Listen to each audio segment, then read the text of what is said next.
now seems an exercise in risk management for too many political leaders. What was seen as an anomaly in 1950 has become the norm. U.S. presidents do not ask for declarations of war. The practice of instead going to Congress for approval has been institutionalized in a bipartisan manner and is thus very unlikely to change. The 2001 Authorization of Military Force, AUMF, that President George W. Bush secured in the wake of the 9/11 attacks was particularly strong, and even though it did not officially declare war, it bound the bureaucracy to frame the conflict as a war rather than a law enforcement problem.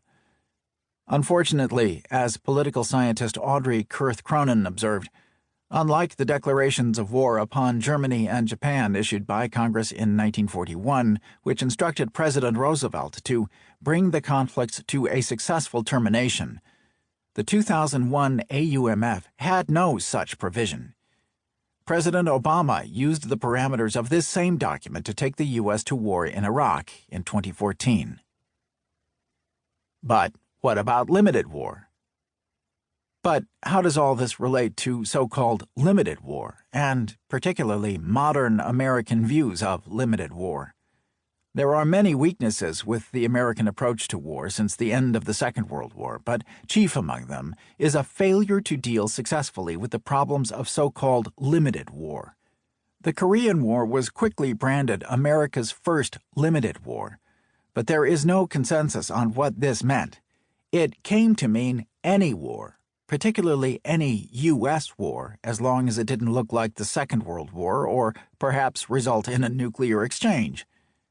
Thinking on this subject quickly grew contradictory and confused, and the resulting misconceptions became underpinnings of the U.S. failure to consistently, clearly, and decisively win its wars since the end of the Second World War.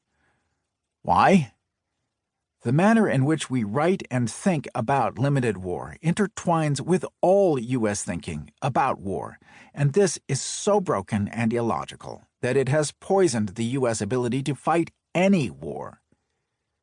Franklin Roosevelt provided a past example of clearer thinking in his January 1942 State of the Union address, one delivered a month after the Japanese attack on Pearl Harbor brought the U.S. into the Second World War. Our own objectives are clear, Roosevelt insisted, and then he gave them. The objective of smashing the militarism imposed by warlords upon their enslaved peoples, the objective of liberating the subjugated nations, the objective of establishing and securing freedom of speech, freedom of religion, freedom from want, and freedom from fear everywhere in the world.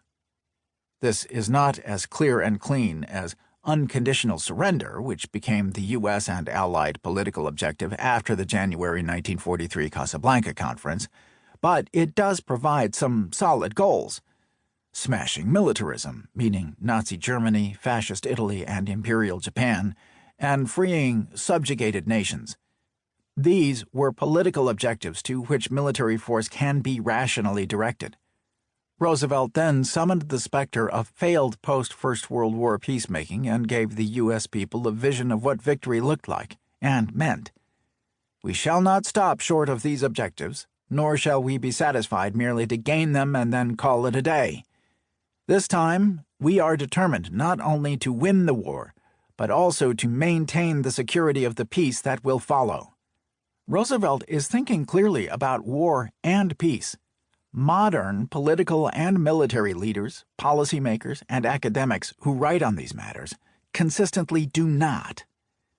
The U.S. failure to pursue victory, the U.S. failure to understand the nature of the wars into which the country enters, the U.S. failure to wage wars decisively, all of this is rooted in confused ideas about war in general and limited war in particular. Why do I say this? And how do I prove this point? Defining limited war. It is imperative to begin our discussion by laying a firm, universally applicable groundwork for our approach. Simply put, we don't know what we mean when we use the term limited war. Here are two examples from what are considered classic texts on the subject.